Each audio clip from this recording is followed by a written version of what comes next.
জাতিসংঘের সাধারণ পরিষদের অধিবেশনের ফাঁকে আজ মার্কিন প্রেসিডেন্ট জো বাইডেনের সঙ্গে বৈঠক করবেন প্রধান উপদেষ্টা ডক্টর মোহাম্মদ ইউনূস। নিউ ইয়র্কে স্থানীয় সময় মঙ্গলবার বেলা 11টায় জাতিসংঘ সদর দপ্তরে বৈঠকে মিলিত হবেন তারা। এ সময় দ্বিপক্ষীয় সম্পর্ক আরও এগিয়ে নেওয়া এবং অর্থনৈতিক সহযোগিতা আরও বাড়ানোর বিষয়ে আলোচনা হতে পারে।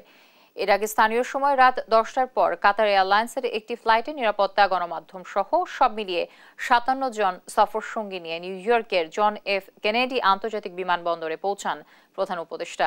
সেখানে জাতিসংঘের স্থায়ী প্রতিনিধি আব্দুল মুহিত এবং ভারপ্রাপ্ত রাষ্ট্রদূত সালাহ উদ্দিন মাহমুদ তাদের স্বাগত জানান।